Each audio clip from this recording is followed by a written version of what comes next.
Hey everyone, I'm Sam Harakali, and welcome back to The Explainer. Today, we're diving into Day 21, Understanding SOPs and Policies. Now, I know what you might be thinking. SOPs and policies? Sounds pretty basic, right? But trust me, mastering these foundational documents is an absolute game changer. It's going to completely elevate the way you approach your internal audits and risk management. Think of SOPs and policies as the definitive internal control documents for literally any organization. They're the invisible hand guiding tasks and decisions across the board.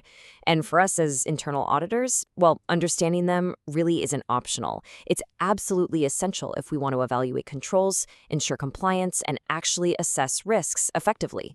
So here's our quick roadmap for today. First, definitions for policies and SOPs. Second, the key difference. Third, why it matters for auditors. Fourth, we'll walk through a purchase process example. Fifth, auditing SOPs and policies.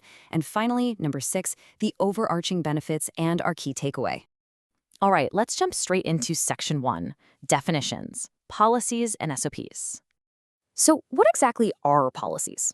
You can think of them sort of like a giant protective shield for the organization. They're high-level statements of intent that clearly define the what and the why.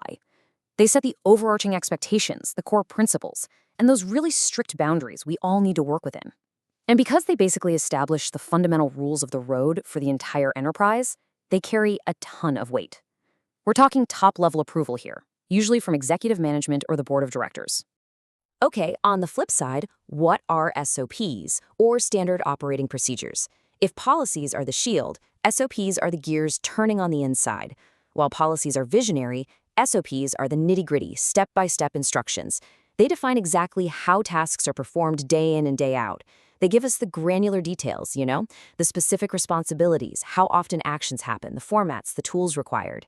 And since they're so hands-on and practical, they're typically put together by the process owners themselves, the operational teams who are actually doing the work on the ground. Moving right along to Section 2, the key difference. When you put these two side by side, the distinctions become crystal clear. Let's break it down. For focus and level, policies are all about the high-level what and why, whereas SOPs focus strictly on the detailed how. As for the audience, policies apply broadly to everyone in the organization, but SOPs target the specific process executors. When it comes to approval, policies need that top-level board or management sign-off, while SOPs are approved locally by the process owners. And finally, frequency of change. Policies are foundational, right? So they change very rarely. SOPs, on the other hand, are updated way more frequently simply because tools and daily operations naturally evolve over time. Which brings us to Section 3, why it matters for internal auditors. So why does all this matter to us out in the field? Put simply, these documents are like our magnifying glass. They map out precisely how the organization operates, which lets us zero in and identify those embedded key controls. We use policies and SOPs as our ultimate baseline to assess compliance. They help us evaluate if controls are actually designed and operating effectively in the real world. And, crucially, they allow us to pinpoint any of those hidden gaps, risks, or improvement opportunities within a process. Let's ground this in reality with Section 4. Example, the purchase process. Okay, let's look at a standard purchase process to see how this actually plays out. A high-level policy here might state, and I'm paraphrasing a bit, that the organization will ensure all purchases are made in a transparent, ethical, and cost-effective manner with proper authorization and documentation. See what it does there? It clearly sets the baseline expectation and the standard of behavior. But notice how it purposefully stops short of telling you the mechanical steps of how to actually pull that off. That is exactly where the related SOP steps in. It translates that lofty policy into tangible action with 8 specific steps. It maps out a clear path starting right at Step 1 with a requester raising a purchase requisition. Step 2, getting approvals based on a strict authority matrix. Step 3 involves selecting a vendor based on approved criteria, followed by Step 4, generating the official purchase order. Then we get to Step 5, the actual goods receipt and physical inspection. Step 6 is invoice verification. Step 7 is the payment processing itself. And finally, Step 8, recording and filing all the documents. You literally cannot execute a compliant purchase without navigating that exact roadmap.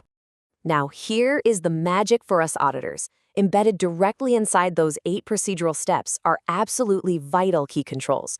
We're talking strict authorization, deliberate segregation of duties, objective vendor evaluation, physical goods inspection, the classic three-way match, between the PO, the goods receipt note, and the invoice, and of course, timely recording. Think about it. If an SOP is somehow missing something as basic as a three-way match, well, you instantly know the control environment is compromised. And it honestly doesn't matter how great that high-level policy sounds on paper. Okay, moving on to Section 5, auditing SOPs and policies. So how do we actually understand SOPs and policies effectively, like before we even kick off our fieldwork? Well, it starts with a real disciplined methodology. First, you have to carefully read the documents to grasp the objective, scope, and who they actually apply to.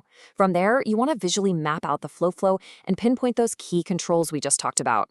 But here's the absolute most important part. Don't just sit at your desk. Get out there and actively discuss the flow with the process owners.